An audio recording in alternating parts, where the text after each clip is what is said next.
শীতে আমাদের কোথাও পিকনিকে টিকনিকে নিয়ে যাবে না? হ্যাঁ চলো না, আমাদের গ্রামের বাড়ি থেকেই ঘুরে আসি। এই সময় ছেলে মেয়েদের তো উইন্টার ভ্যাকেশন চলছে, তাছাড়া ওখানে মাও আছে। হ্যাঁ, তবে তো ভালোই হয়, পিকনিকও হয়ে যাবে আর ঘোরাও হয়ে যাবে। ও মামা, গ্রামের বাড়ি কবে যাব? গ্রামের বাড়ি যাব, গ্রামের বাড়ি যাব। এই তো তাড়াতাড়ি ঘুমিয়ে পড়, না হলে কিন্তু কালকে সকাল সকাল উঠতে পারবি না। আর যে সকালবেলা না উঠবে তাকে কিন্তু গ্রামের বাড়ি নিয়ে যাব না। কত বছর হয়ে গেল গ্রামের বাড়িতে যায়নি, তাও 3-4 বছর তো হবেই। কত কথা মনে পড়ে, সেই যে আমাদের চাষের জমি, বটতলার ঘাট, আর গোয়াল ঘরের সেই গরুটা। হ্যাঁ, শেষবার যখন গেলাম তখন তো টুবাই কোলে।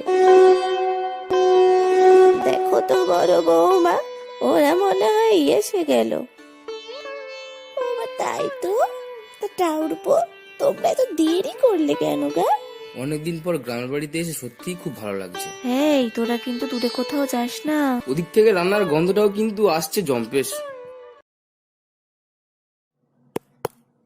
Please subscribe my channel, comment, share and like the video.